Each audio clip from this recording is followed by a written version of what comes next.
certified bankers.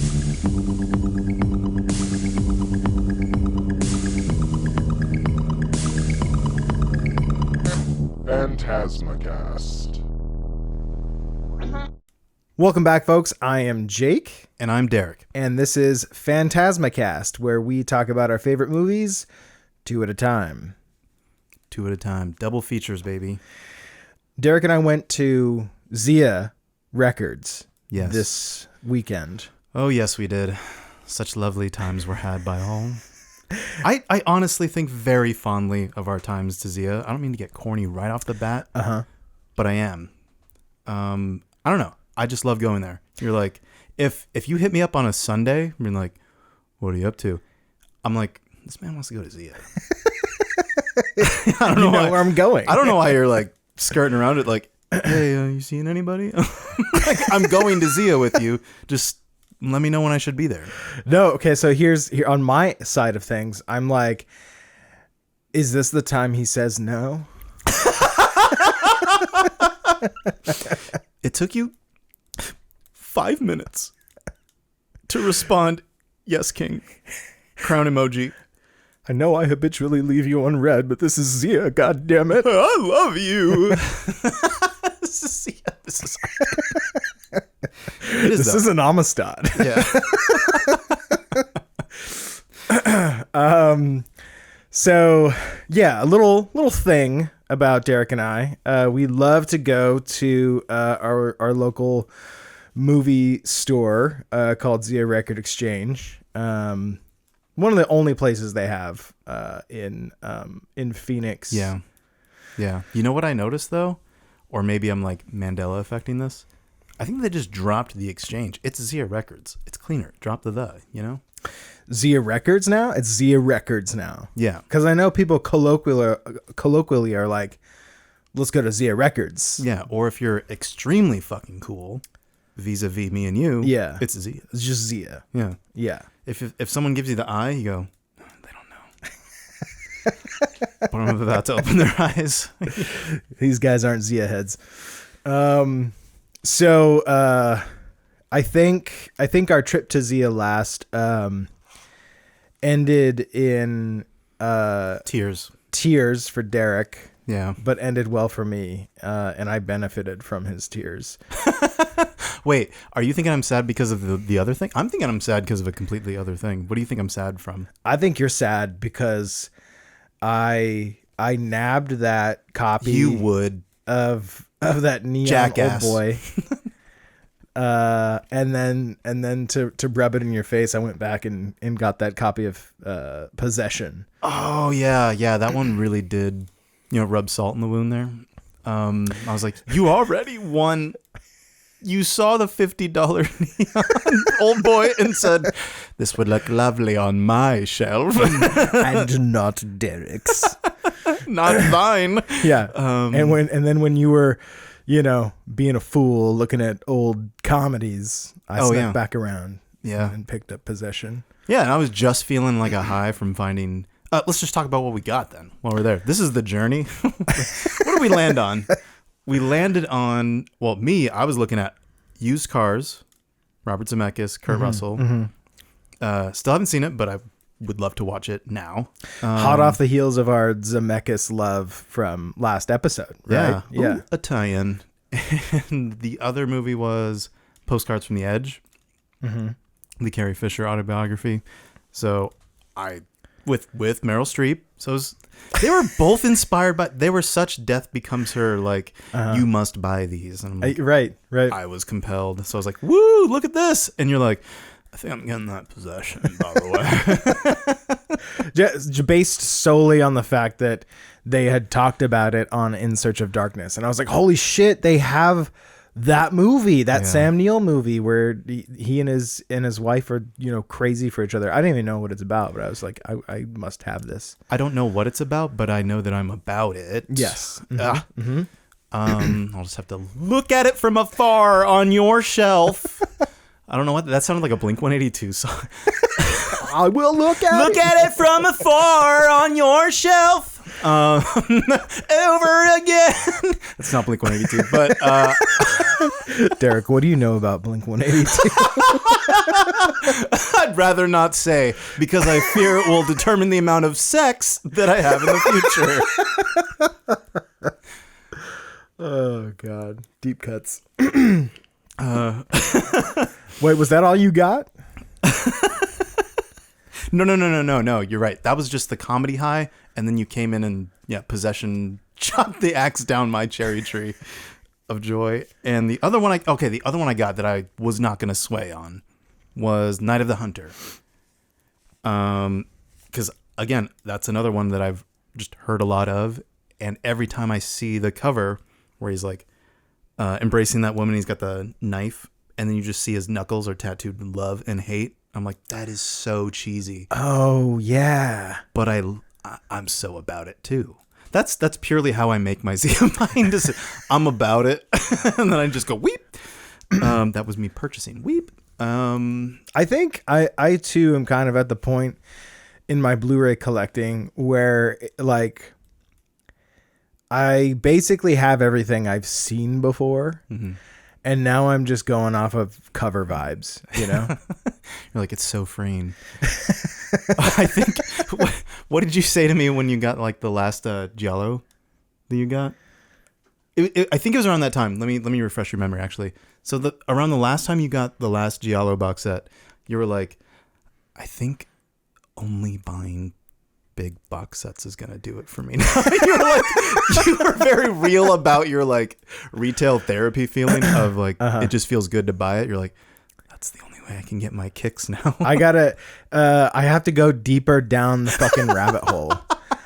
I've started out with Scream Factory, dicked around with the Arrow, Gateway Blu-ray, and Criterion. Oh right? no, Criterion is the gateway. Criterion is the gateway. Yeah. Then you discover Scream Factory, then it's Arrow, and then you get into shit like Vinegar Syndrome and Umbrella, and you know what I mean? Yeah. I think a place like Vinegar Syndrome is kind of like, what if IFC had Criterion? Or something like that. Yeah. What if movies you've never fucking heard about got the 5-star treatment? Yes.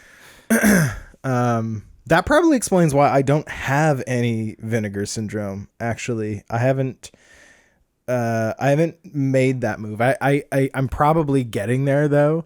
I got Possession sight unseen, and that too was a boutique label. Yeah, it was like Umbrella something. Yeah, right? yeah. So when you expressed your feelings about like, I think only the box set can do it for me, I totally felt that when I saw Night of the Hunter. I was like, only sight unseen $30 1950-55 movies about a even on the back of the box describes it as preacher in quotes. I'm like, oh, he's not who he says he is, huh? Like, maybe I'm a sucker for those blurbs at the end. I want to see how the characters in the movie see this guy with love and hate on his knuckles and go, Father, there's something on your knuckles there. Yeah. And then he just kills him, and it's a 1955 movie. And I want to see what they do with that. I don't know why, but when I saw that and just like vaguely heard you talk about the summary of it, I was like, that sounds like The Beguiled a little bit, but totally not The Beguiled. But what did I get? Yeah, what was your haul? What did I get? Those were my 3. I had to kill one more darling, which was Star is Born, but that was all I was contemplating. It's always gonna be there. It's always gonna be there. Yeah. So what did you get? I got this really, really cool 4K Blu-ray set of Old Boy and put out by Neon. Yeah. Of all things. Wasn't expecting that. Yeah, and then picked up Possession by Umbrella, and I think there were a handful others. I can't remember. What was it? I know one had several characters on the cover. I love the way you revealed this. I found it. I think it's called I Sell the Dead. That feels right. I picked it up. It was an IFC release. I'm pretty sure. Yes. And I see the cover and I'm like, okay, Derek, you need to see who's in this. And I revealed the first person, and it was, I can't remember his name. You first, how did you conceal it?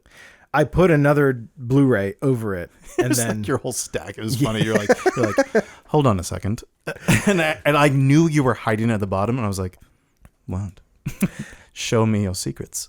you needed to see who was in this movie in the same order that I perceived it. That's how I the way needed your eye tracked is hilarious to me. Now I'm gonna think about that's how you see things from here on out. Just okay. He clocks it everything in a triangle, I guess. Yes. he ignores the middle thing. He's like, I need to see who's flanking me. Left, right, Yeah, center. much like a deer.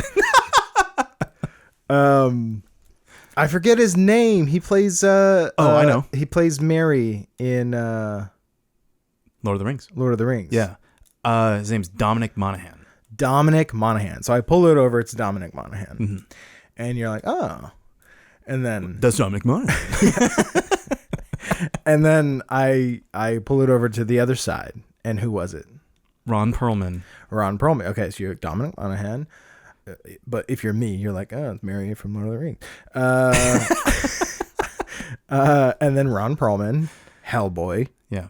for the Jakes out there. And then I pull down the whole thing to reveal the middle. And who was it? Larry fucking Fessenden. Larry Fessenden. That's so awesome. I love finding movies that he acts in. Because I think he's a great actor. I think he's so fun. He's got great presence. Yeah, even in his own movies. Habit, he fucking killed Habit. That was Habit's so the cool. vampire one, right? Yes. Yeah. Yes. I don't even think I was actually supposed to be watching it with you. I think you were going on the Fessenden journey, like you're on your own path, and I cried that day too. And I'm crying thinking about it now, but I'm glad we found the same path again. I don't know what that was. That melodramatic. Madeline, I need to speak with Madeline. I need to speak to Madeline at once. She's not here. Oh, good. You were watching Habit, and I was just kind of like stumbled into the room. What's this good? You're like, Fessenden, dude. Take a seat. Early Fessenden, bro. You want to take a peep? I'm like, I don't know what that means. And I sit down. You liked it though, right? You liked that? Yeah. I Mhm. loved it. Mhm.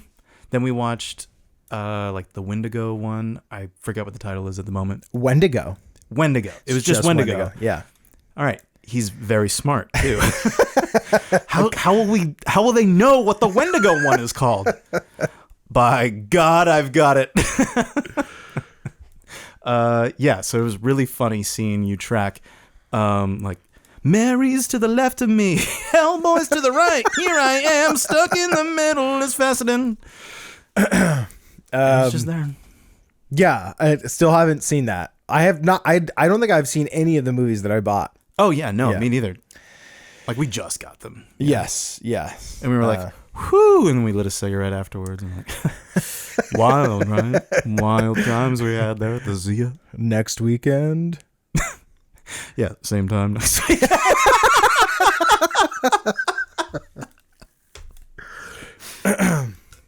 We didn't watch any of those movies because, dear listeners, we were watching the movies that we're going to talk about in this episode. But before we get there, Derek, I have a question for you. Okay.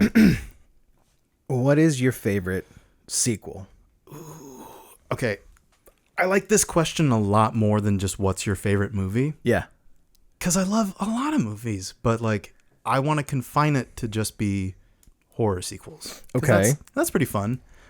Sometimes you get to like crazy ass answers. I don't think mine's too crazy. I just wonder if it's too recent because I've seen it in like the last 2 years, but I love it. And I get a strong hell yeah every time I think about it or see another copy of it. I pick it up and go, should I also get this of it? And it's Phantasm 2.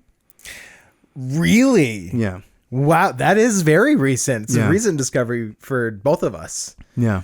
I have a very strong follow-up, Uh-huh. but because I care about you and I wonder if it's yours. I don't think it is, but I think it'll be up in your top. I didn't want to steal that thunder from you. Oh, no. Phantasm 2 is great. It's a great fucking time. Yeah. The ball is back. That was not mine though. Okay. But mine is a horror movie. Okay. And Shocked. I'm actually curious to see if you're going to let this count. Ooh. It's You not had my curiosity. I actually was about to put down my drink, and I stopped and pivoted like a fucking like a Barbie that can't articulate. And I was like, "You son of a bitch, you got me." Okay, I'm a teller of tales.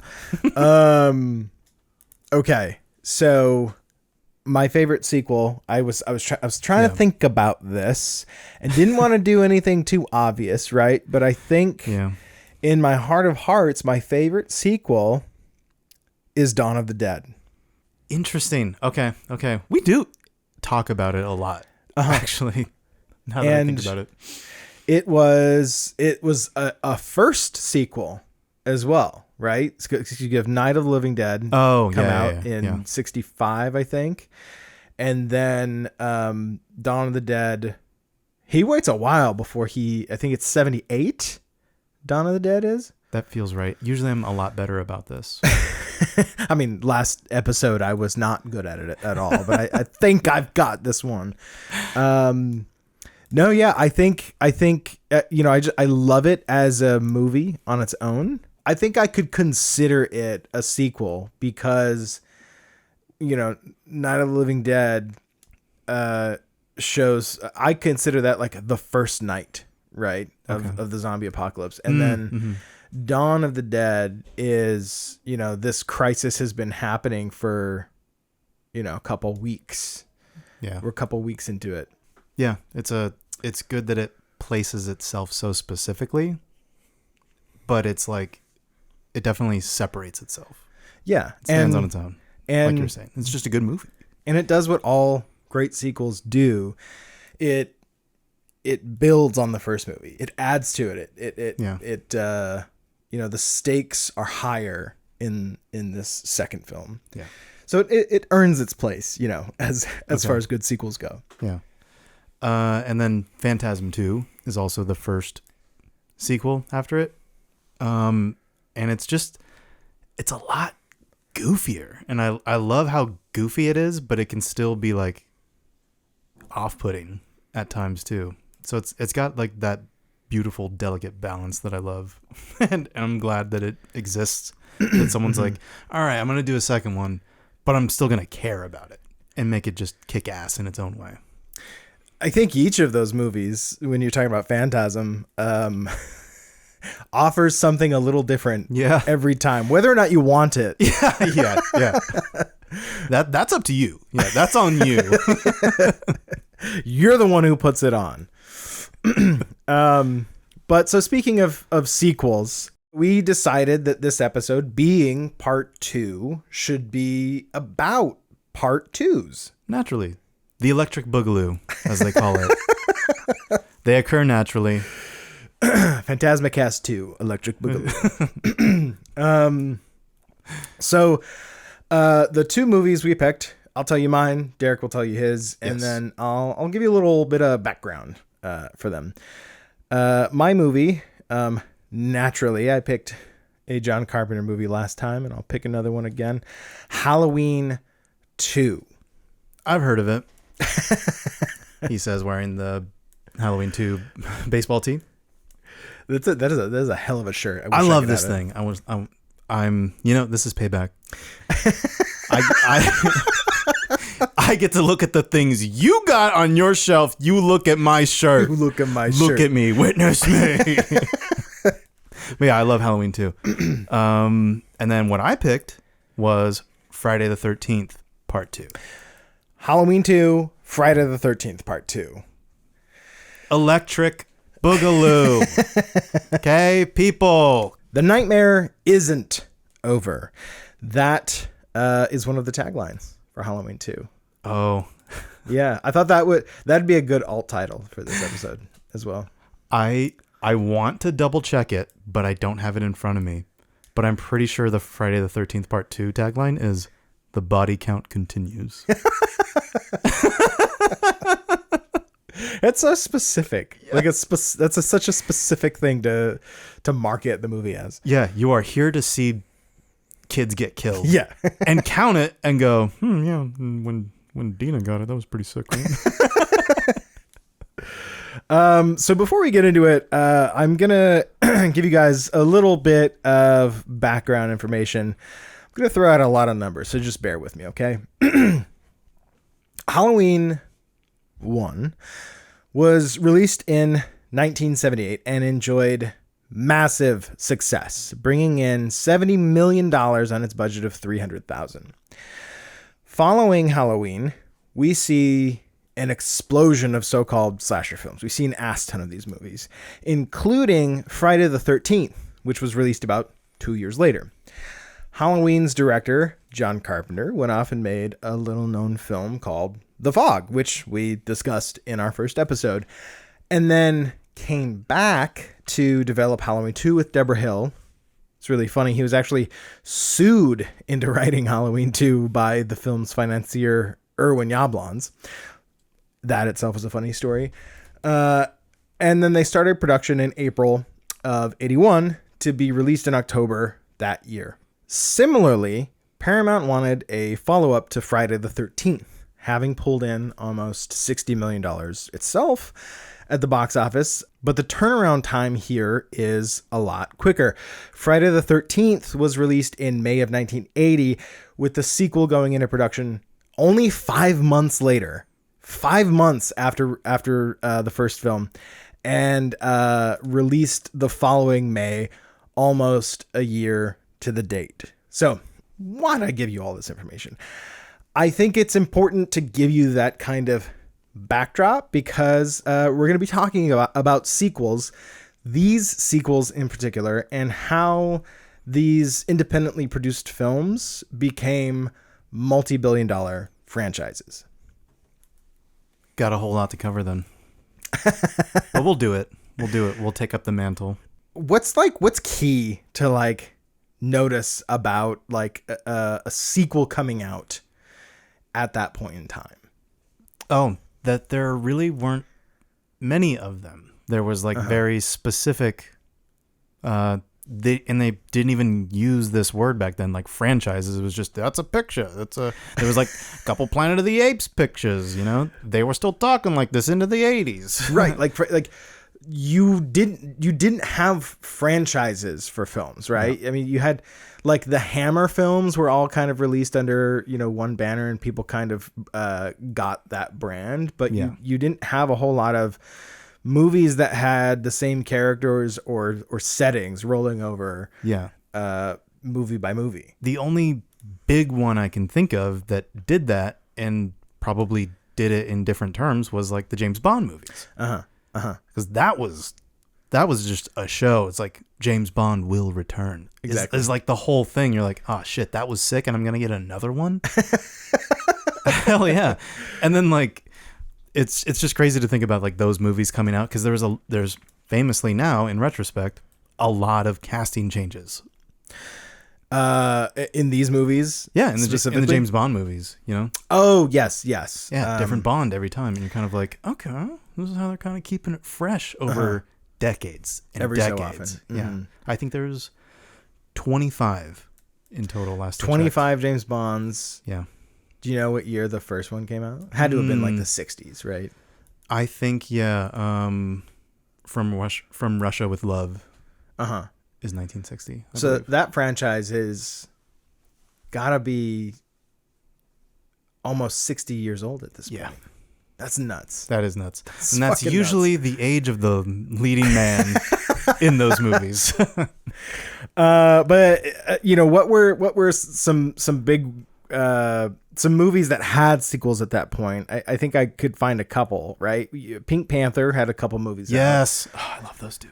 Planet of the Apes, another genre movie that had several sequels at the time. The Godfather was one of the few kind of important drama films to get a sequel. Highbrow. Yeah, exactly.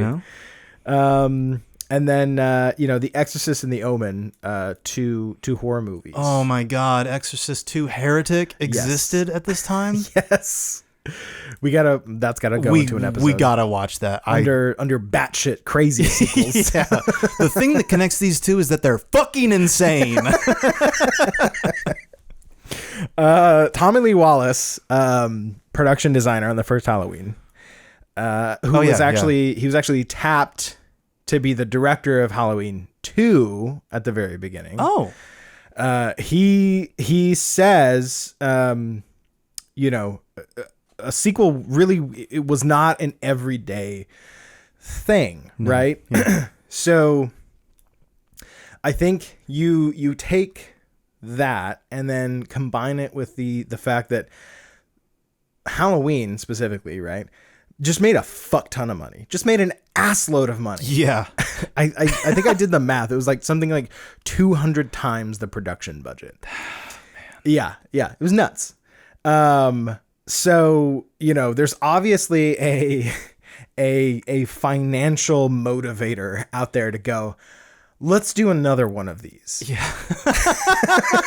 Like the baby has just been born and they're like, you know what? I fucking love making babies. It's like, okay, hold up. It's going to become a big responsibility. As we'll learn from both of our movies. We don't care. It feels good. Yeah. It's like, I want another one in a year now. One thing that really strikes me when I think about these two sequels, right? Okay. Halloween was like an auteur film, right? John Carpenter set out to do something with this movie. He wanted to say something with it. We talked about Dean Cundy in the last episode and how he wanted to leave room for evil to lurk, in the frame, right? He was so doing cool. Something. He was cooking. I still love him. I think about him all the time. and then Friday the 13th Part 1 is in a lot of ways a ripoff of Halloween, right? They saw the amazing success of Halloween and thought, okay, what if we take the same basic concept, person killing a bunch of hot teens, and do our own version of it, just set at a camp, Yeah, a perfect like low budget, high reward payoff. Exactly. Like, let's just spend a little bit of money on this. Yeah, I think Sean S. Cunningham at that point had been like making I think like educational films, Wow. Not to knock that, guy was doing what he needed to get stuff made and get it out there and stuff, but I see Friday the 13th as less of a kind of auteur project and more of a commercial thing, right? Just to get your name out there, get something that can make a little bit of money. Yeah. I can't help but take these things you're saying personally. I am tied into, I'm all in on Friday the 13th, warts and all. I love it. Thank you for the box set, by the way. Oh yeah, you're welcome. I think that's something that should be noted, right, at this point. Yeah, I am a very Halloween person. Yes. And you're a very Friday the 13th person. But I'm going to give you an opinion later that's going to shake you a little bit. Shake me to my core. Yes. Okay. But when they're sitting down, counting their fucking millions, going, okay, let's make another one of these, right? Mm-hmm. I think the development phase of this is really interesting too, because at some point in the development of the sequels, both camps had thought to turn each film into an anthology series. John Carpenter was like, okay, what if every Halloween we come out with a movie called Halloween and it's a different story? Same thing with Frank Mancuso Sr. is one of the executives at Paramount. He says, we wanted it to be an event where teenagers would flock to the theaters on Friday night to see the latest episode. The operative term in there being episode, right? He wanted it to be the title was the brand, and then every movie you came to watch would be a different thing. Yeah. That's great, because I think in the special features that we watched for Friday the 13th Part 2, they were also thinking the brand of Friday the 13th, like that was strong enough to be like, just something bad happens on Friday the 13th. Right. That's all you need to know. Something bad is going to happen, not specifically what it ended up becoming, Jason. Right. Exactly. Interestingly enough, like, I don't think they mentioned Friday the 13th ever in the original movie. It's confounding, and I love how confounding it is. That in itself tells you how much of a ripoff Friday the 13th was. They were like, let's come up with a title that makes people feel scared. Yeah. Halloween's taken. People feel differently about Christmas than I do. Let's make it Friday the 13th. Yeah, I love it. I love them. I love our guys so much. Michael, Jason, just hanging out with us. The four of us. Us dudes, dude time, dudes rock. But did they make it into an anthology series ever? Nope. They chickened out and just said, you know what? More Michael, more Jason. Or, well, in Friday the 13th's case, that one's a little more complicated, actually. Yes. Let's dig into that. So it's kind of funny how like the art film was just like turned into more Michael, yes. more Michael, more Myers. And then Friday the 13th was like, let's try this. Because it seems people, they somehow had the knowledge that the end of Friday the 13th, when Jason comes out of the lake, that like resonated strongly with people, and they're like, more of that kid in the lake. And it's such a low IQ. I don't know why we were like portraying the Friday the 13th people as like, title good, boobies good, okay, make money, more boobies with the title. I mean, if the shoe fits, yeah. right? And then like boobies and that weird freak. And that kid with the fucked up face. We need a freak show with it. Yeah, like kid with the fucked up face.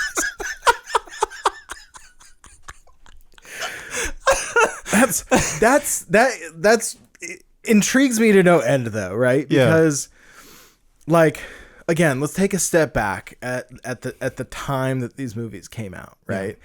Giallo movies were a thing. I don't know if American audiences saw very many Giallo films, but I mean, the idea of Halloween is very much kind of like a Giallo movie, where you have just a crazy guy killing people, right? Yeah. It's a murder kind of film. So, you know, the setup in both films is pretty similar, right? Michael Myers escapes from a mental institution, and the only thing we know about him is that he's killed his sister when he was 6 years old, and then for some reason he's stalking these babysitters, right? Yeah. Friday the 13th, you have Pamela Voorhees, and we don't know it's her the whole movie. I think that's what kind of made it very different, right, from Halloween. It was literally just, I think she's in the beginning, right? She like welcomes him to the camp and is like, here's where you'll be staying, and then she like kind of disappears, I believe. Or is she just like an interloper that just shows up at the end and is like, I think she just doesn't we see scenes where people talk to her, like in her point of view shots. Okay. And I guess that's what kind of disarms people, right? Because the first handful of people that get killed, it is like a POV shot, like that hitchhiker, right? That gets picked up, and she's like kind of having a conversation in that Jeep for a minute. Oh yeah.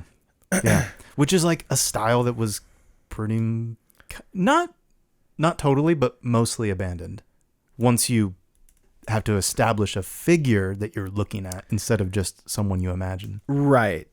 And so that's where, you know, again, we have interesting decisions being made for part 2, because it was a normal person. Michael Myers was a normal person. Pamela Voorhees were normal people. Not normal. Yeah. They weren't supernatural, you know? She had her screws loose. Don't get me wrong. The guy killed his sister. Yeah, I'm not grabbing a beer with him. I'm a Michael Myers apologist. Michael Myers framed. But okay, so then in part 2, right? You have Suits making decisions, going, we want this to be a sequel, and we want the same bad guys, right? Yeah. Or we still want bad guys. Michael Myers becomes invincible. Yeah.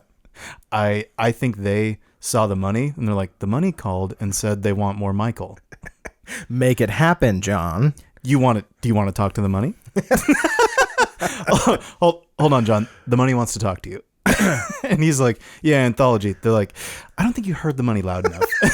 They gave him more money. He's like, all right, I'll write some shit.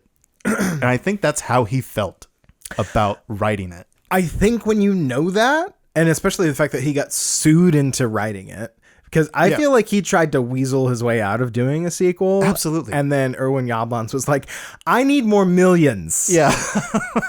Did you not have a conversation with the money? Couldn't be more clear, John. I'll see you in court. But then, Michael Myers becomes this unstoppable, invincible killing machine. And then, am I remembering it correctly? So in Friday the 13th Part 2, we're not even sure who the killer is for a good part of the movie, right? No, I would like to talk about how it opens, actually. Okay. I kind of want to talk about the opening to Friday the 13th Part 2, Okay. and then have you bounce off the opening for Halloween 2, because I think they both kind of do a similar thing. Uh-huh. Yes. To varying degrees of payoff. Okay. And I'll take the L on this one because Friday the 13th Part 2 is so fucking weird when it opens. First of all, Friday the 13th Part 1, we're at Camp Crystal Lake. Already, that place is pretty memorable just as like a name alone. Sequel's like, nah, we're just starting in the suburbs. We're starting with a kid splashing around in a puddle. And then it does a very Halloween thing. Yeah. By going, creepy guy's boots step into frame. Music cue. We're going to follow him for a bit. And there's even a little bit of a POV shot of him looking at this house. And then we just cut inside to see, I forget her last name, the final girl from Adrienne King. Okay. Yeah. Adrienne King from Part 1. And she's like sleeping, but she's having like night terrors. And they're really like heightened night terrors. It's very theater old night school, terrors. like... It literally does the and it's like, remember your trauma from Camp Crystal Lake? You remember Pamela, don't you? Which could have been an interesting movie, actually, if it was about her and her trauma. Yeah. But no, this is not that kind of movie. No, but we follow her for quite a bit. It feels like a long time. I think I clocked it. I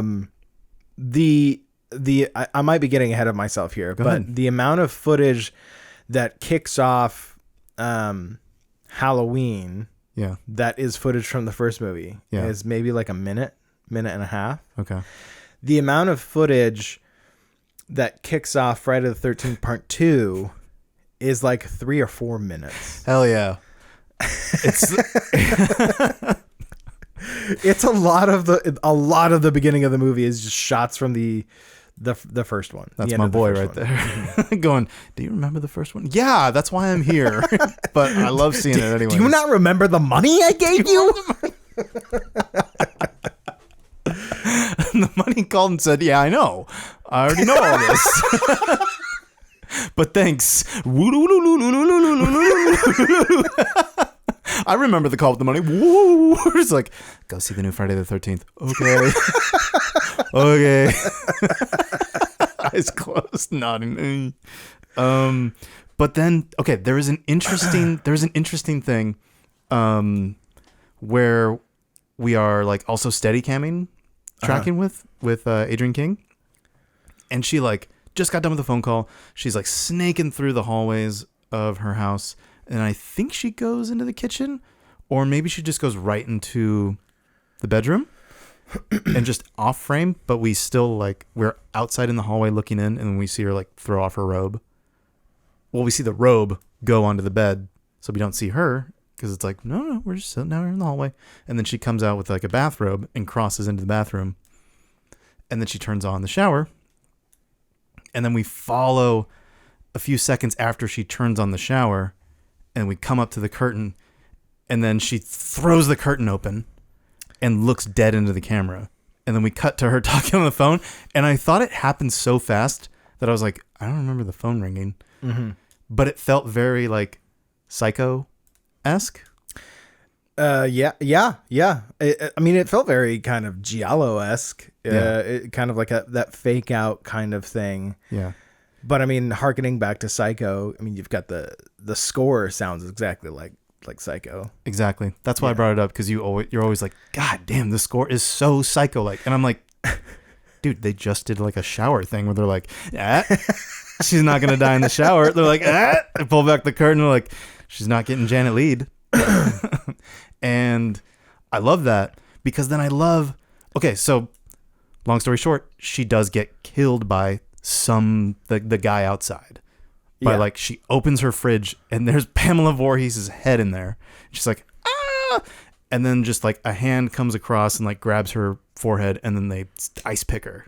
Yeah, stabs her in the fucking eye socket. Through the temple or something. And it's pretty brief, because then we cut to like a tea kettle going, and then he takes it off. Puts it, and I was like, that's kind of funny. But what I love from watching the like deleted scenes, or the slashed scenes as they called it on the Shout Factory DVD, the Shout Factory Blu-ray, I loved it. The slash scenes show that when she gets stabbed in the temple, they turn her head towards the camera, and we see it poking out of her fucking nose. Yeah. And I was like, that's sick. That is so sick that we got robbed of that. And I think it like kind of tied in better to the shower shot of her pulling back the curtain and looking dead at the camera. So then she gets stabbed in the temple and then turned toward the camera. I loved how those played together, and we got robbed of that because the MPAA was like, God damn the censors. Oh yeah, we're gonna get more into that, I feel. yeah. But how did Halloween 2 open? Right, you're like, with your paltry minute and a half of previous movie, I'm sure it'll be fine. But go ahead, tell me how it opens. Halloween 2 opens at the dead ass end of Halloween 1, and the director Rick Rosenthal made it a point to set the second one on the same night, which I've always appreciated, and I wish more sequels did, right? Like as a direct continuation of the events of the first one. That element still holds up. Yes, I think I still go, yeah, buddy. Yeah, like if you watched those as a double feature, it would feel like one movie, right? In a lot of ways. In some ways, no. Yeah. But dead ass end of the movie. Loomis shoots him. He falls off the balcony. And what I found interesting was, in the first one, there's a shot of Loomis on the balcony looking down. Yeah. And Michael's gone.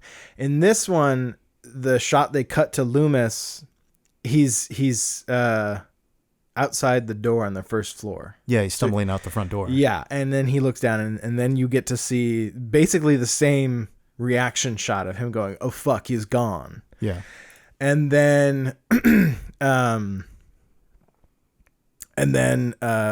we pull around in that beautiful fucking Steadicam. Dean Cundy's back for this one, by the way. Yeah.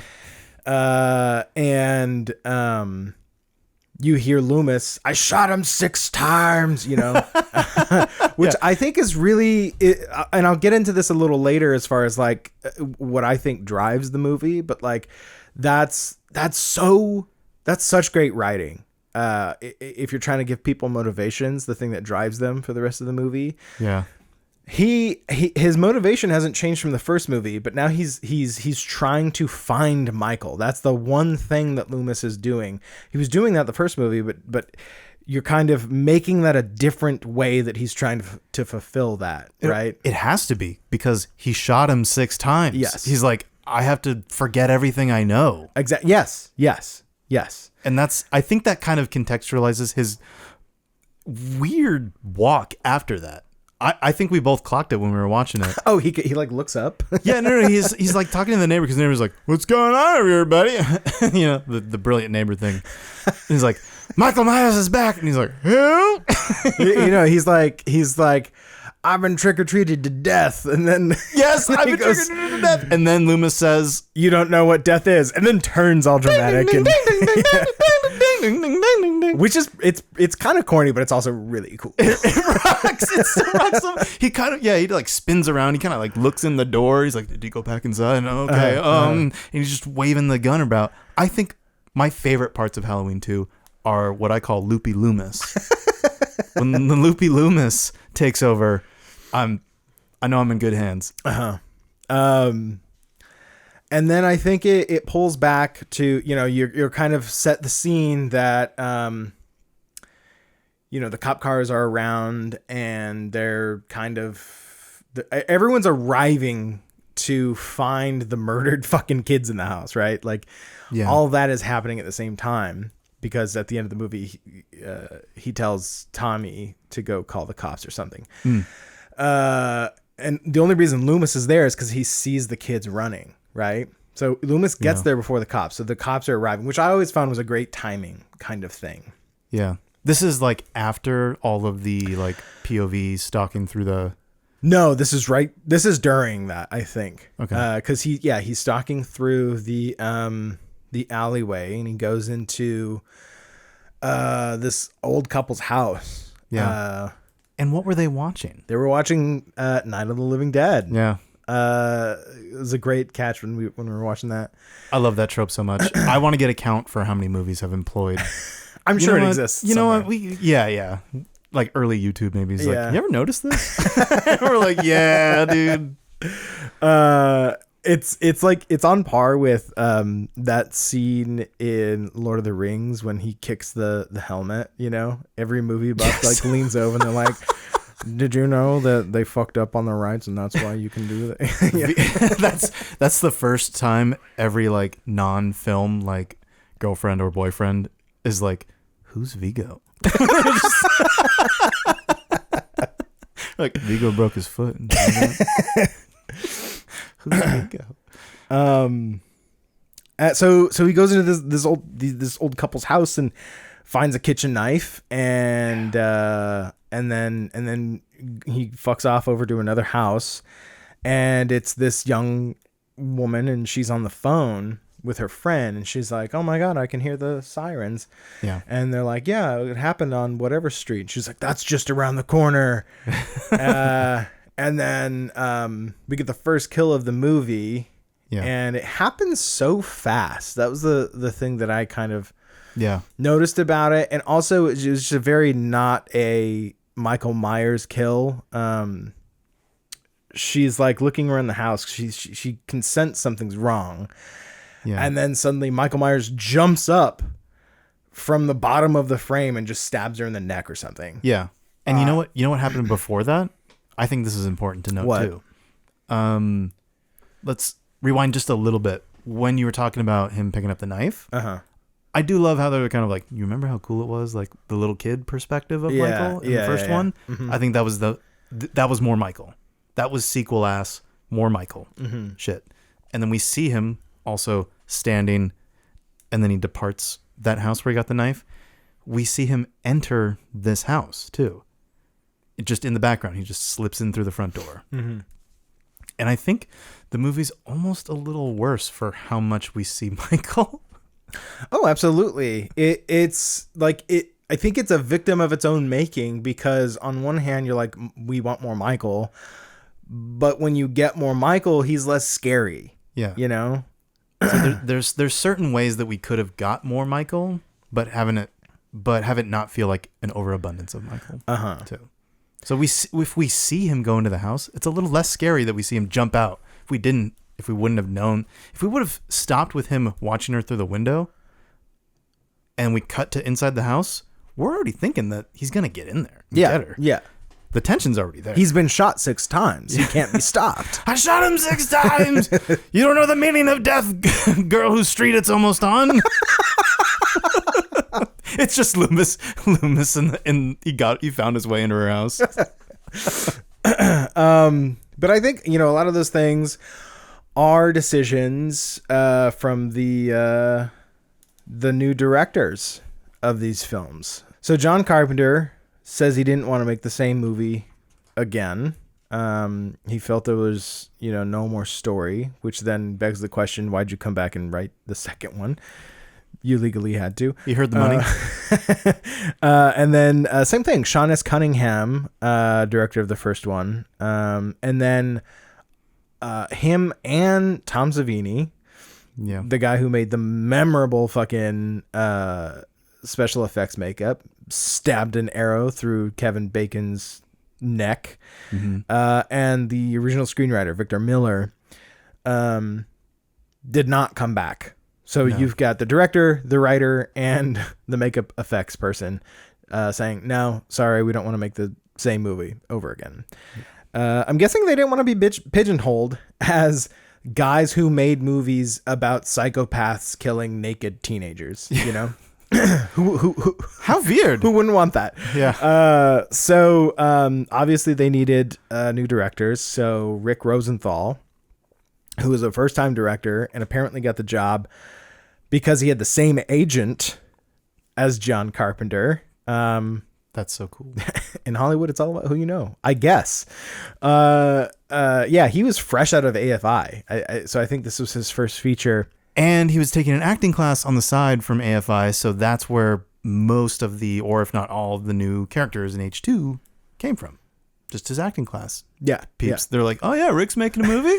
Again. Cool. All in who you know, Yeah. I guess.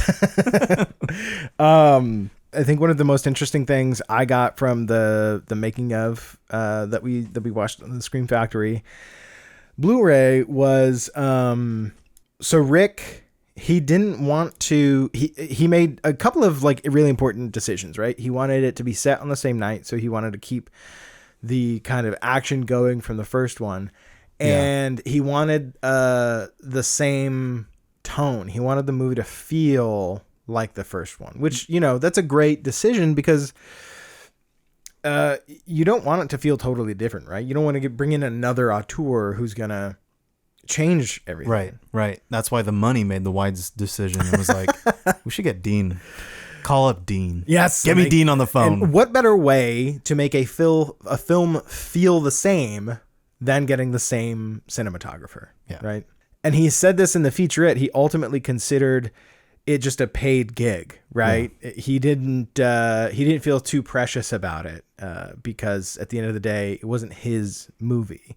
Yeah. But I think he genuinely had some things that he wanted to do, and he genuinely wanted to make the movie honest to the first one. Yes.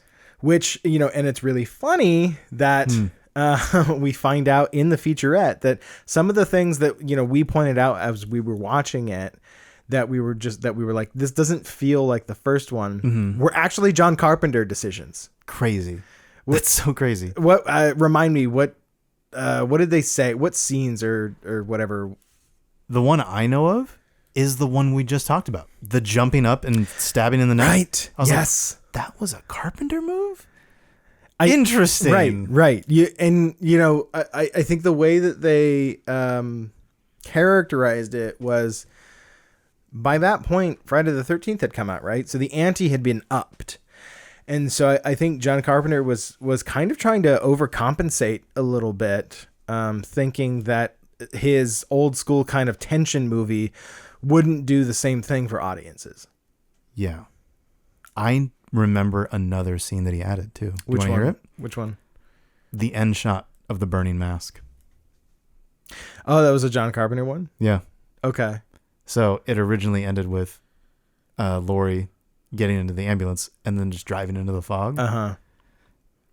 And some other thing that other male nurse was also alive, and it was I thought it was such a weird ending that he kind of pops up in the the blanket. Like, I'm the guy in the sheet. Get a little more Michael. Even then, the movie's still going more Michael, even though we just shot him in the fucking eyeballs and burned him alive. But yeah, the reworked ending is she gets in the ambulance, she's alone, it drives off, and then we get the shot of the burning mask and credits. Mm-hmm. So I think that was a pretty good decision. I mean, it's a good visual, but you know, I think another scene he shot, don't quote me on this, podcast listeners. But I think the scene when the nurse gets that syringe full of air stabbed into her eye. Oh, We get in this movie as well. We get a thing stabbed into someone's eye socket. I feel like that was a John Carpenter shot scene as well. okay. And ultimately because I think they got a cut of the movie in and they were like, this is boring. Which, you know, when you've got someone trying to copy what John Carpenter did, of course, like it's not going to feel the same. So I think you have a lot of kind of decisions that are made that are trying to honor the first one, but really just kind of become cheap knockoffs. Yeah. And then even in the making of, Rick Rosenthal's like, there were a lot of cooks in that kitchen. Uh-huh. You know, it's a lot of people to make a movie. When you've got $70 million potentially to be made, you know, the suits are going to have more things to say. That's what the money doesn't tell you when you get on the phone with it. It withholds information. That it's going to hurt you? Yeah. That it's going to hurt. But let's talk about Steve Miner a little bit. He was brought on as basically the only other person that would say yes from the first film that was like, okay, yeah, I want to direct this. And he also was, kind of after he was brought on board in favor of making it a movie about Jason, making him the killer. Yeah, because as we learned, a lot of people weren't on board with that. That's why they left. That's why like Tom Savini left. He's like, that's stupid. Yes. But you know, Steve Miner was the holdout on that one. And I think it earned him another directing gig for Friday the 13th Part 3. I think he did 2 and 3. Okay. And maybe came back for another one. I can't remember. But who else returns in these movies? We have Jamie Lee Curtis in a terrible wig. Donald Pleasance, another Carpenter regular, Charles Cyphers, is the guy who plays Sheriff Brackett. Oh, cool. Yeah, okay. he's the flirtatious weatherman in The Fog. I love him.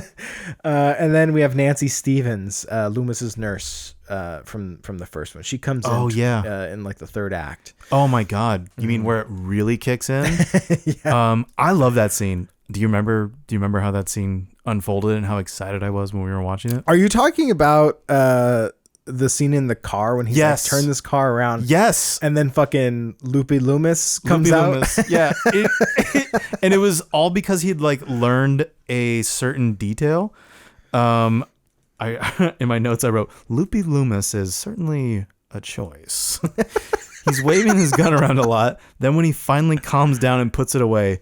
So yeah, this is the beginning of the movie. He's like, I shot him 6 times, and he's waving his gun around. And they're like, Loomis, you gotta put that thing down, Doc. We gotta like, we'll help you find your Michael. Mm-hmm. Yeah, we'll look for your Michael. Here, boy, come here, Michael. And he's like, all right, I gotta put the shooter away. As soon as he puts it away, our returning cast member, remind me of her name again. Nancy Stevens. Nancy Stevens shows up, and then she drops there was a file previously sealed. A file hidden away that you didn't read. Like, impossible. I read all the files. Yeah. The judge sealed it. Yeah. I really wish you hadn't have. Uh-huh. But I think you need to know. It's very melodramatic. I love how melodramatic it is. And he's like, well, tell me. Like, out with it. And she's like, he has a sister. He has another sister. Yes. And that immediately makes him go itchy. He's itching for the trigger. He's like, oh my God, this changes everything. And I think he pulls it out before he says to the U.S. Marshal driving, how well do you know this area? Which at the time that I was trying to write this down, I was like, wait a minute, did he just ask like the sheriff of Haddonfield, how well do you know this area? I was like, that's kind of a weird question. You're like, oh no, he's a U.S. Marshal. I was like, okay, but he's still crazy. Because then he's just like, turn the car around. And he points it at the marshal. He's like, drive, motherfucker, we're going back. We have to kill him. He's like, what do you say? I'll give a warning shot. And then he shoots the fucking window of the car, and then it does a very John Carpenter thing, which I love. It like cuts out to the outside of the car, and he just and turns around. Yes. Because now they're going to the hospital. He's figured out that Michael Myers is going after Jamie Lee Curtis because she is his sister. Yeah. Which makes the movie that you were just watching a little bit better because it is a little boring. Like the new like nurse characters and like the paramedics and stuff, they're fine, but like they're no Laurie. And even the movie's like, yeah, she's the sister. She's the answer. She's the key to it all. She's the key to the whole thing. Yeah. And then Loopy Loomis also is a good mixture to bring it back in. But I think something we noticed about this was a lot of the kill. I think the reason it comes off as a little boring, despite it being more Michael, and it looks like it. It's the continuation is the kills. They happen so quickly, and some of them don't feel very Michael-ish, especially the first stab. And then there was like a hammer to the head. Hammer to the head one. Both of these movies had hammers to the head. Yeah. By the way. And that's what actually, in retrospect, makes it a classic now. I take back everything. Yeah. This is not not a condemnation. You're not bashing. Oh, see what you did there. Very delicious. No. I'm all in for hammers. In Friday the 13th, part 2, you have, as far as I can tell, you have 2 people returning. Yes. In their roles. You have Walt Gorney, and it's really funny. In his IMDb, he's credited as Crazy Ralph. Yes. So this was the thing I noted, and I'm like, don't look it up because I want to tell you about this. Okay. But I'm so glad that you found out Crazy Ralph on your own, and now I can be like, it's wild, huh? Crazy Ralph. So Walt Gorney comes back as Crazy Ralph, who is kind of unceremoniously killed at the end of the first act. After doing the same thing he did in the other movie. Yes. Death is coming to you. You shouldn't go to that lake. It's a bad lake, Lewis. That's what he did. For the Cabin in the Woods heads out there, he's the harbinger of this film. Yeah. And then Adrienne King comes back in her role, who is also unceremoniously killed in the first 10 minutes of the movie. I read that there was a rumor that her agent asked for more money to be in the film. Oh. And their response was to kill her off. Damn. But then I think she herself has said that I think it was less dramatic than that. She was brought into production only after they shot the rest of the film. Whoa. They didn't even tell her that they were making a part 2 until it was already fucking done. And then they bring her back and then she's gone, which, I can see why they would want to make another movie like the first one, but what's interesting to me, and probably where the Halloween franchise kind of does it better, is the characters, right? Is how these movies and the things that happen in them affect the character over and over again, which I think is just a missed opportunity. From Friday the 13th. Yes. Yeah, absolutely. Mm-hmm. Because when you take into context the beginning of the movie, and I'm not like reviewing the movie, but it's just kind of interesting talking about the weird sequelisms. We kind of want, I think that it's a continuation. We kind of want a pretty decent amount of logic, and this movie just kind of says fuck all that. Oh yeah, in many instances. Because I was confused from the jump when they're like, how did he get out of Crystal Lake? Right. How does he know where she lives? Did he look her up in the phone book? How has he preserved his mother's head? How many buses did he take? Yeah. Was he just packing it in like a Gucci bag? Just like, right. That's my money. How many buses did he take? He's a bus taker, goddammit. It's also he doesn't have to say anything. He just gets on it and it arrives at the destination. Okay, now I'm buying the bus theory, actually. I'm buying the bus theory. Okay. Just a guy with a bag on his head. They're like, I've seen worse. Jersey, am I right? Am I right? Yeah. It's also a weird timeline because we start the beginning of the movie is 5 months after the first one. Yes. And then after she's killed, we're 5 years later. That still shook me. I was like, why does it have to be? Yeah. There was even a certain point where like the characters were playing like these handheld video games. And I was like, were those actually out in 1981 or is this them going, this is what the future of entertainment is going to be?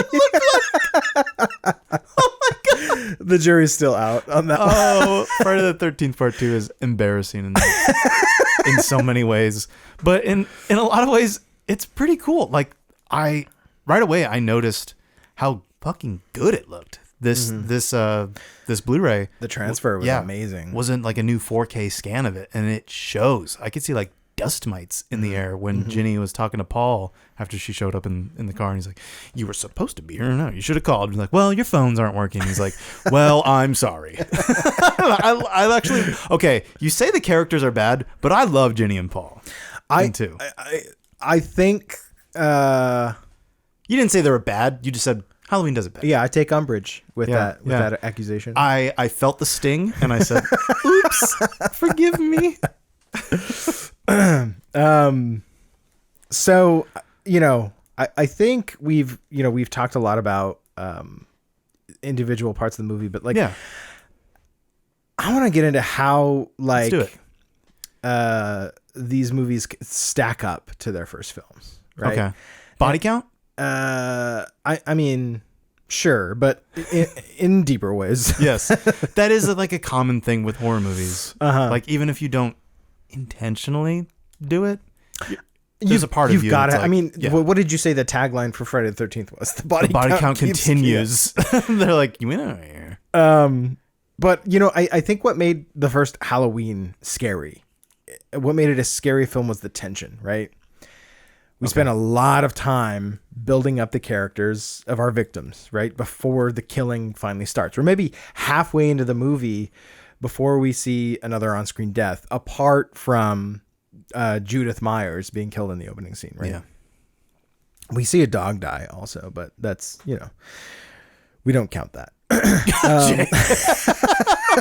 For every female listener out there, we absolutely count it. Joe Bob Briggs would also probably count it too. Okay, good on him.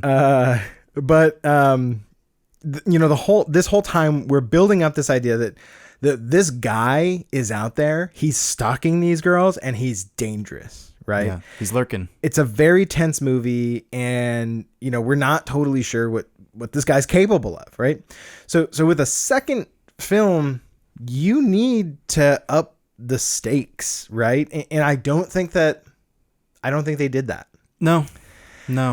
They brought Laurie Strode back, but overall she's pretty fucking pedestrian the whole movie. She's drugged up in her hospital room for a lot of the fucking movie, and I think Loomis is the one that drives the movie from the get-go. I shot him 6 times. He drives the movie from the back seat pointing a gun at the driver, and he's like, "Turn this car around." Another thing that they did in this movie is, I think, a thing that probably fans of the first one kind of hate the most about the sequels. Oh, this will be interesting. Is they tried to give Michael backstory.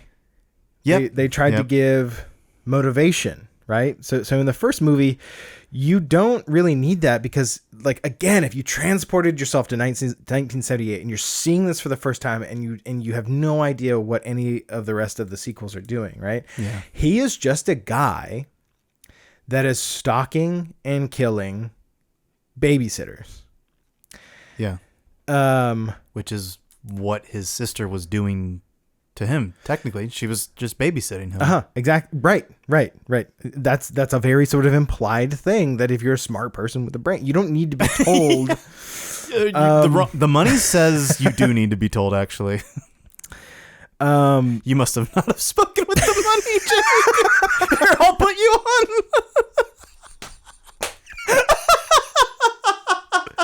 You want the money's number? I got it. something we've been talking about all night, right, is the kills are pretty weak, except for the hot tub scene. Oh, the hot tub scene. I think that was, as I think it. Okay. Is it a Michael Myers kill or not? Yes.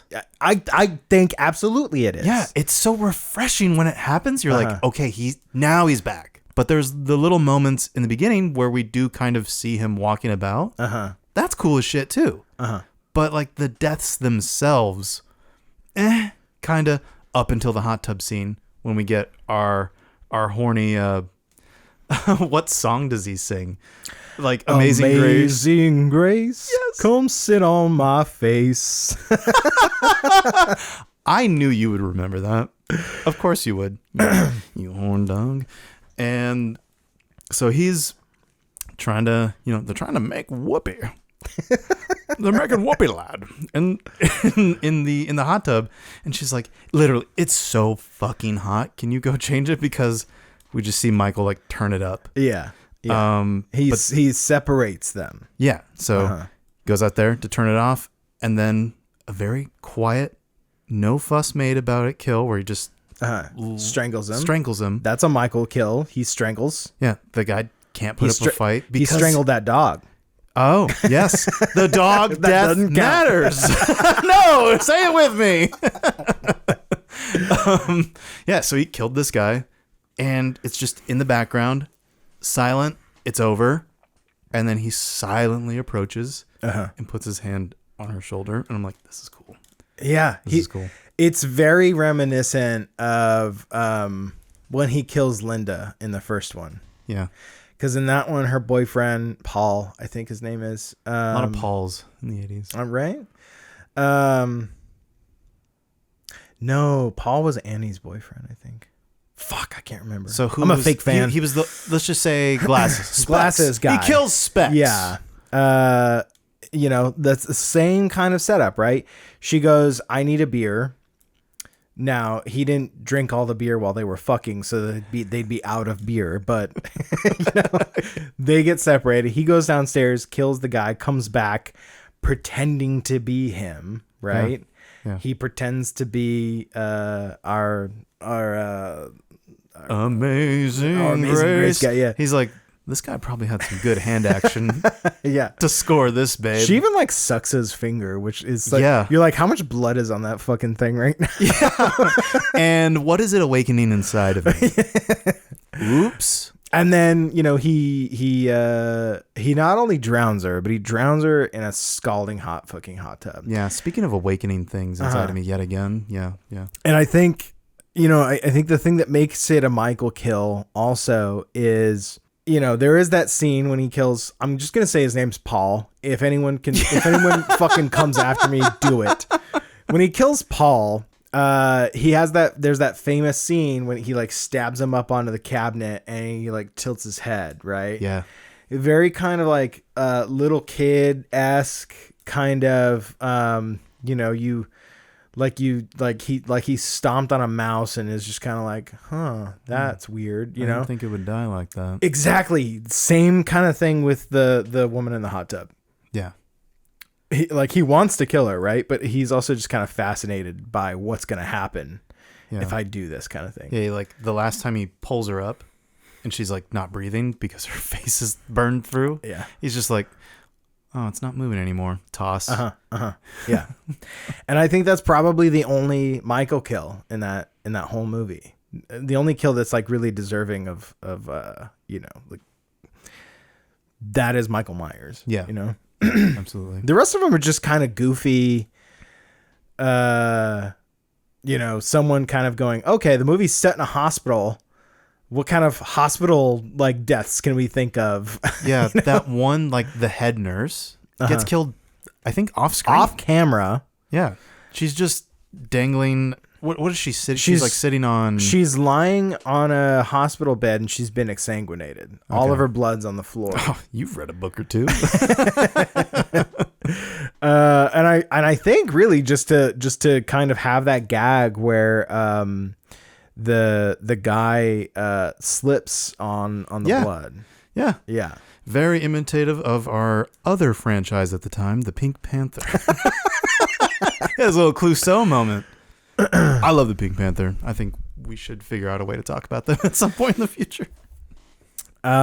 So, that's how I felt Halloween 2 stacked up against Halloween 1. And then for part 2, here's my hot take that I told you. Okay.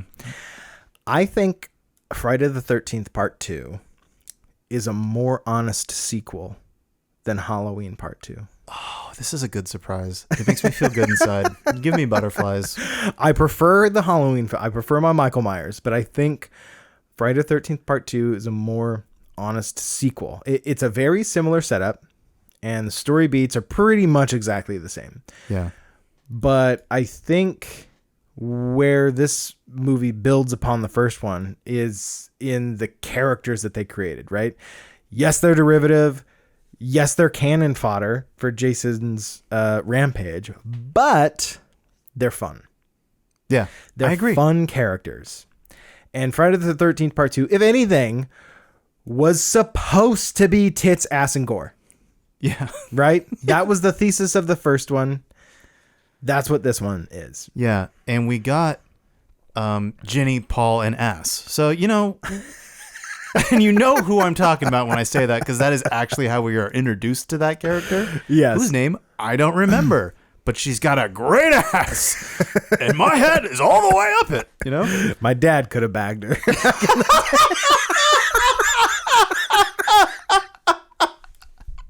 Oh my God! How did that come? Okay, hold up. How did that one come up again?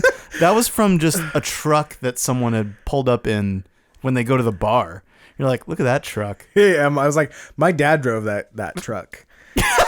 and then Brittany was like, oh yeah, his dad was a looker back then. And I was like, yeah, he looked like Robert Plant.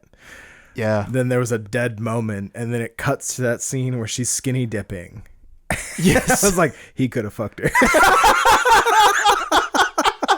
I think that was your. So you were cooking on that.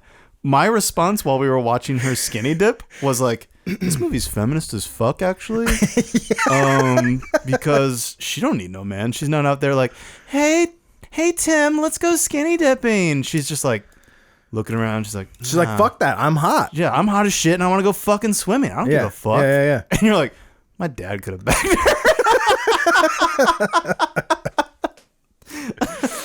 And then the merits of the feminism completely go away because we got the peeping Tom point of view, and we're here for the male gaze, of course. So we went on a tangent with ass a little bit, but we got Paul and Ginny, and I liked Paul and Ginny. They've got a good little dynamic there and that's good because they, spoiler, live the longest. Right.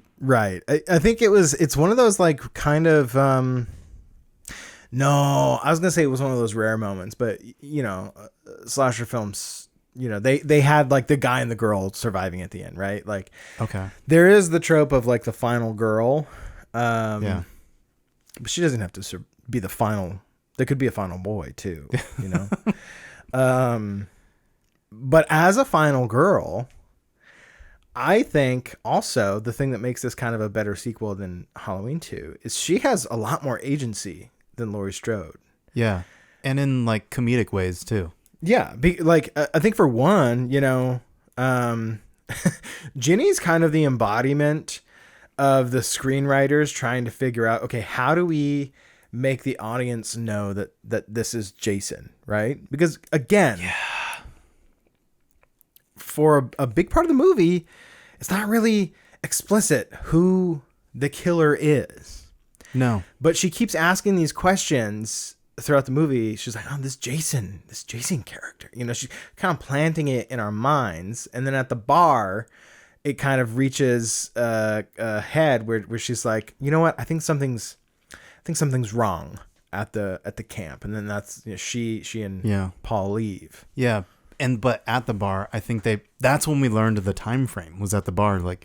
Oh yeah, those stories from 5 years ago. Yes. About that lady who killed Yeah. Kills. Imagine being towards the end of the fucking movie and you don't even and you're just finding out like when this happens in relation to the first one. Yeah, I think it was 50 minutes into the movie. I think I clocked it at that. I was like, damn, all right, way to make us wait.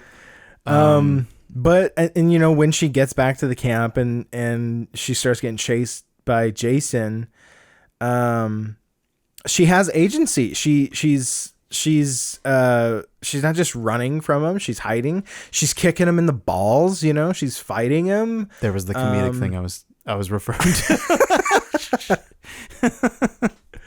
She you know, she's trying to survive, right? Yeah. And I think Laurie Strode just kind of is there, you know. She's wallpaper in the second movie. Yeah, I'm glad you brought it back to Laurie and Halloween 2, because I think it's funny. You could maybe, this is like some weird delusion of mine, of viewing Halloween 2 as like a interactive horror movie, like if it was The Room, but Halloween 2, you can have, you know how they like respond to characters in the movie?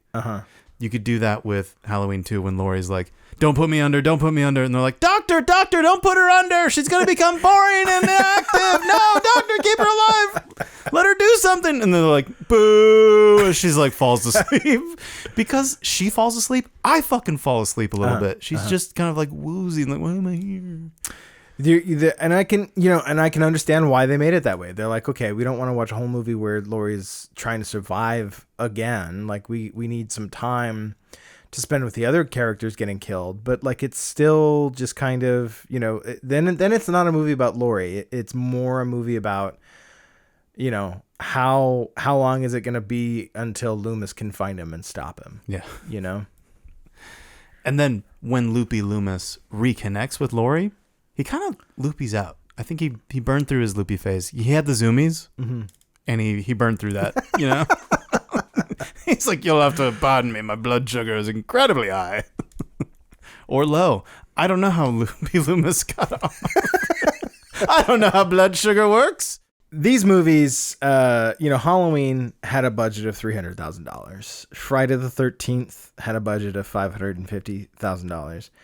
And these movies made back hundreds of times their budget, literally. The early 80s was a good time for horror.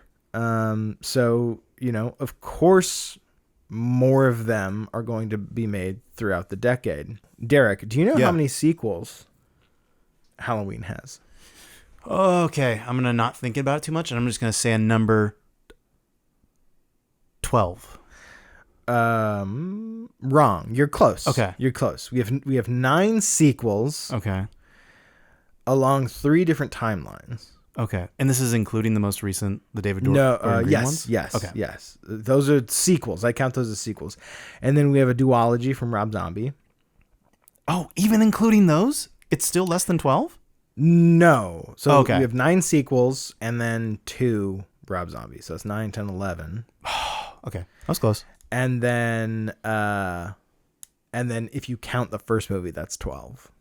So I think I landed on the right number. No, I'm just kidding. I think your question was how many was sequels. Okay. That's neither here nor there. Actually, it's right here because I just fucking asked you that. You were wrong, Derek. Yeah. No, you're right. The last movie that came out was Halloween Ends in 2022. Yeah. Which is it's batshit crazy to me that a series that started in 1978 is still pumping out movies that are still very popular. Yeah. Friday the 13th. Okay, how many sequels? How many sequels did Friday the 13th have? Do we count Freddy versus Jason? Yes. 10. You're absolutely right. Woo! That's why he's my boy, dude. Okay. So we have 10 sequels, a TV series. Okay, I'm so glad we didn't count that. I've never seen it. Me neither. But, you know, it's really funny to me because it's like, okay, they eventually did get their anthology idea off the ground. The money was calling real hard. Even TV picked up the phone. Yeah, they were just like, yeah, we'll do anthologies, but just on TV. Make it cheap. And then a reboot. So 10 sequels, a series, and a reboot. The last film of which was the reboot, comes out in 2009. So ever since then, Friday the 13th has been in a legal battle between a bunch of different fucking people. Because obviously it is a franchise that makes a lot of money. Not anymore, because they're not making any more of them. They got tired of Money calling so much. Like, I don't want to hear from Money for a little bit. Me and Money have been having a bad row right. recently. They instead of making compromises where, you know, a lot of people could have a lot of money, nobody gets fucking paid. Yeah. It's so petty. So collective box office on both franchises is well over $1 billion. That's not including merchandise. Whoa. That's movies themselves? That's just box office, right? And then that's not even adjusted for inflation. So okay. These are big time fucking franchises. Yeah. And they weren't the only ones that started in the 80s, right? You have Child's Play, Nightmare on Elm Street, Hellraiser, Phantasm. Yes. There's my Phantasm. Okay. Drop right there. Technically also Texas Chainsaw Massacre, but that started in the 70s, and I don't... well, I mean, so did Halloween. Oh, yeah, that's true. But it didn't get its first sequel until the 80s, so there you go. Yeah. I think it still slots right in, right alongside them. So, you know, you have these two independently produced films, and they make enough money that not only do they launch their own franchises, but they inform an entire genre. In what way were you thinking of specifically? Because I think of, when you say that, I think of, we need to have a central killer. Uh-huh. Instead of, like, it's like the anti-James Bond. Instead Right. of a central hero, we got Jason, we got Michael, we got Freddy, we got Bubba. Right. You have these cult of personalities based around not the fucking hero of the movie. It's the killer. It's the bad guy. These movies tend to have nudity in them too. So, like, that was another staple that the series brought on, with our feminist as fuck skinny dipper in Friday the 13th Part 2. Oh, so you're saying it kind of set a stage that there are two things that should happen in these movies. Yeah. One is people should get killed by killers that we know and love. By our guys. And two, there should be copious amounts of specifically female nudity. Yeah. Yeah. No one hanging dong.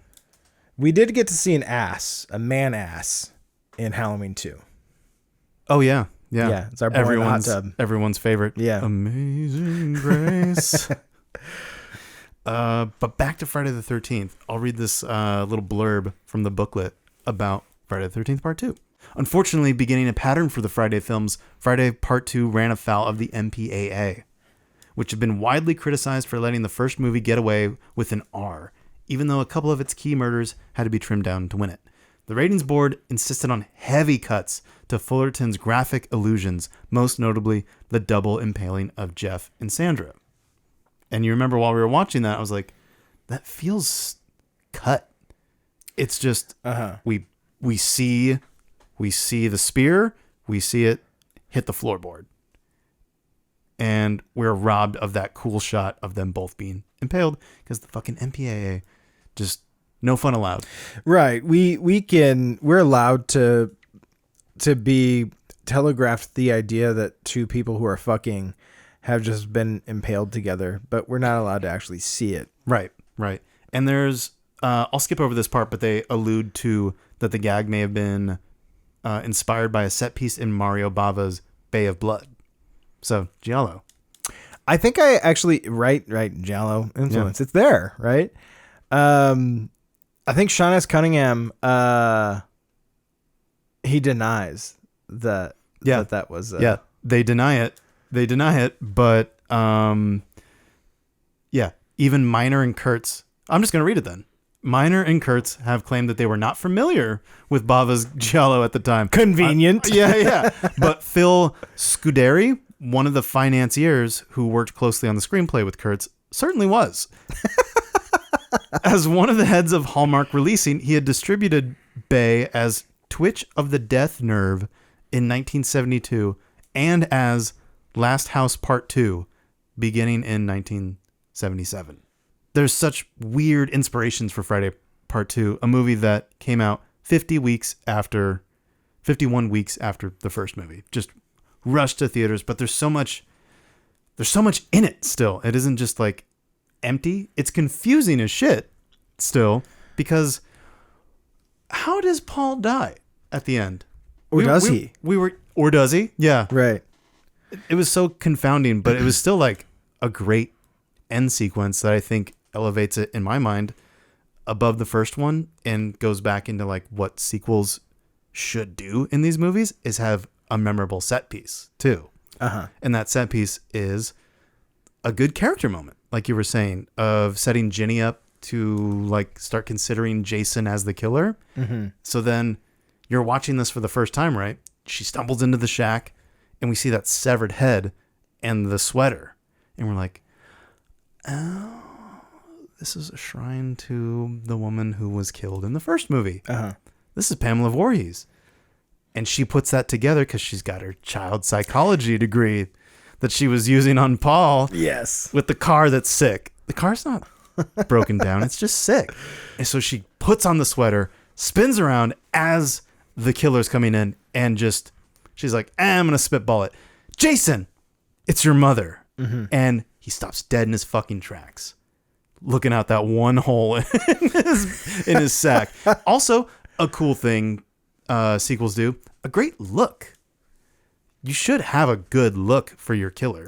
And we all kind of think lesser of the ones in the series where the looks, they didn't quite nail it. Yeah, and I think Friday the 13th Part 2, just as a sequel in the series, not a lot of love is given to Baghead Jason. No, but it's cool. Everyone wants the hockey mask, but you know, it's kind of fucked up. that it's just a kid with a deformed face, and he's trying to hide it from the world by putting a bag over his face. It's kind of sad, really. And it's so low effort. One hole for your eye.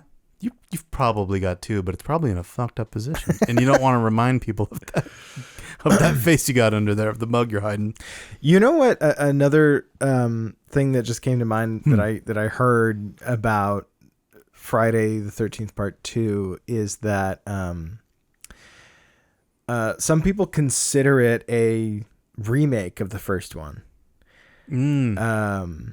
I don't think that the filmmakers necessarily do, but you know, if you look at like Evil Dead Part 2, which is effectively a remake of the first one, right? Yeah. They're kind of retconning their own thing. Yeah. So if you forget Friday the 13th Part 1 ever happened, and then just start with Part 2 and go on, then the series kind of makes a little more sense.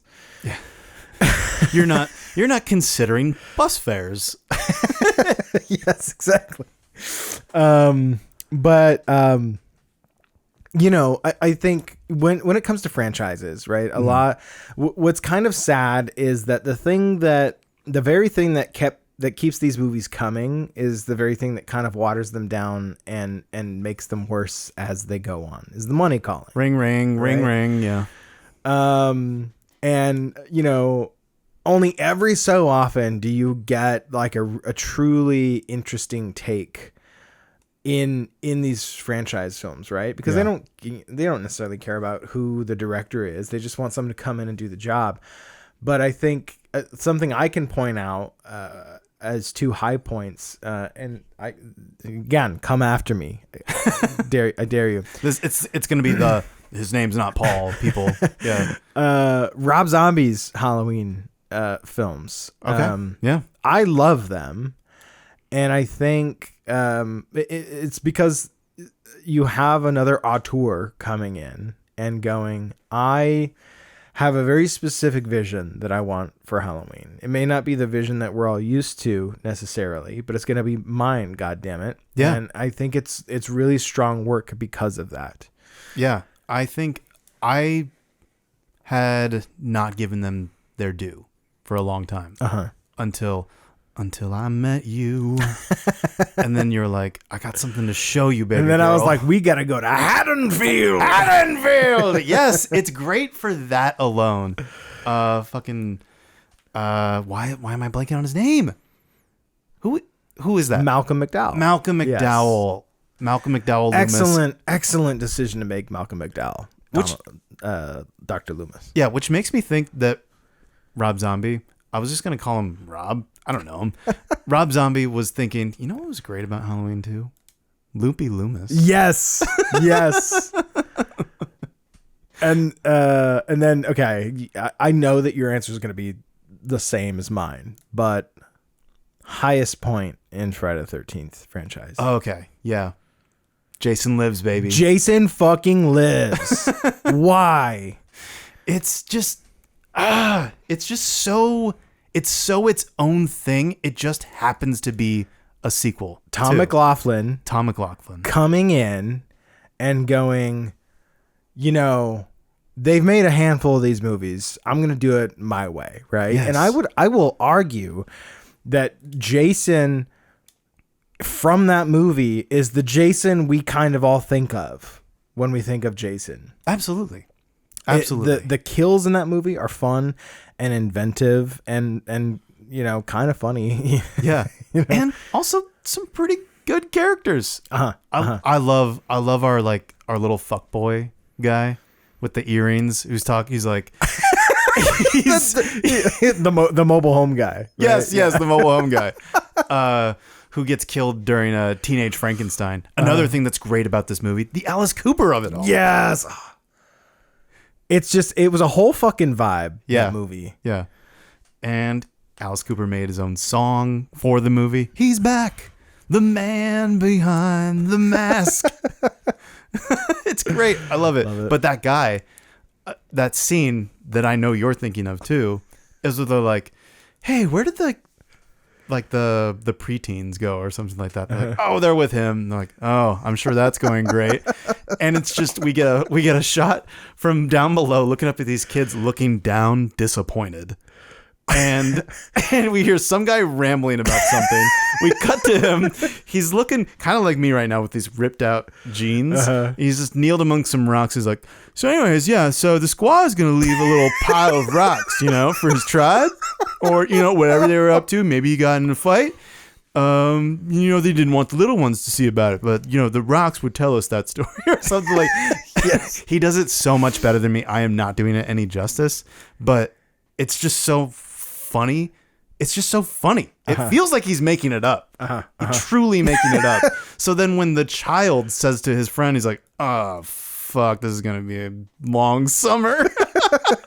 I'm like, this movie's just having a blast. Not to mention the opening, which we skimmed over. The Frankenstein opening. Yeah, getting stabbed with a piece of the gate, right? Because it's Tommy from part 4. And he's like, he's coming back with some trauma. So it's like almost the opposite of part 2 of a character from the other movie. Yeah, and they're like, oh, fuck all that. No, in this one, he's like, no, I'm going to, again, what's interesting is the trauma and how that motivates people to do Tommy's arc, I think, with the Jason Lives is so good. It's so good. Yeah. And he's walking up, he's like, I got to know that he's dead. So I'm going to do something pretty irrational, but it makes sense for my character to stab the shit out of him because he's not getting back up. Damn it, he's dead. And then lightning strikes it, and we're like, fuck yeah. Yeah. This is so cool. All the maggots just, all the maggots cascade off of him because it's raining now, and you just hear them as they hit the ground. I love that shot after after Jason gets electrocuted. It's the close up on his eyes, and his eyes open. Yes, you know, it's like, why would he still have eyeballs? I don't give a shit. This is cool. You know? Exactly, and that is almost kind of in a weird way. I'm probably stretching it here. Another reference to part 2 with the severed head shot at the end. Oh yeah, they were gonna have her open her eyes, and the severed head open its eyes, and they're like, "That's too goofy." Yeah, Jason Lives says, who gives a fuck? Yeah. One last thing I love about the opening and about how it delights in being goofy is the James Bond ass opening. Yes. Jason just comes onto the screen and slices it open. Just a horizontal slice, blood comes flowing out. Jason lives. I'm like, cool. That movie was made by a fan. Yeah. You know what I'm saying? Yeah. And that's, that's the kind of high point of franchises, right? And these movies that last so long that people who were kids when the first one came out, now they're filmmakers in their own right, and they get to make a movie in the series that like gave them nightmares as kids. That's really cool. I love that kind of shit. Really cool. So, as bad as franchises can be, and as much as they make rich people that much more rich, it's just, it gives us these stories that we can, come back to and love and enjoy. And, I love, the Halloween series, and, I love Friday the 13th. And I love you. I thought that's what you were going to say, but I'm saying it for us. I'll be the first one to say it. Zia the Sunday. Yeah. Twiddles fingers together. Ooh, woo. So if you guys are interested in watching these movies as a double feature, we picked them up in each of these up in the Halloween and Friday the 13th Scream Factory box sets on Blu-ray. Go box or go home. Yeah.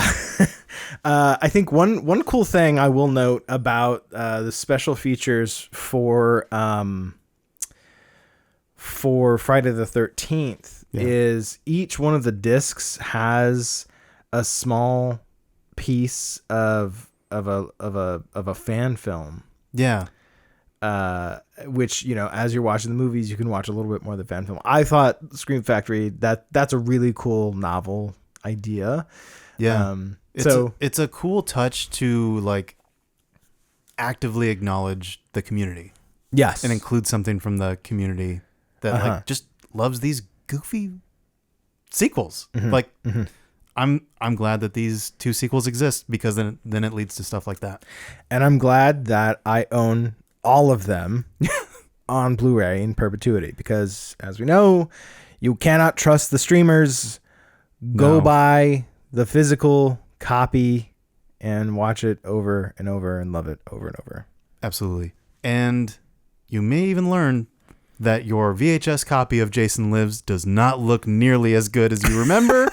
That Blu-ray fucking looks great. The transfer is amazing. It's worth getting. All right, that is going to be it with us from PhantasmaCast. I'm Jake. And I'm Derek. And you guys have a week.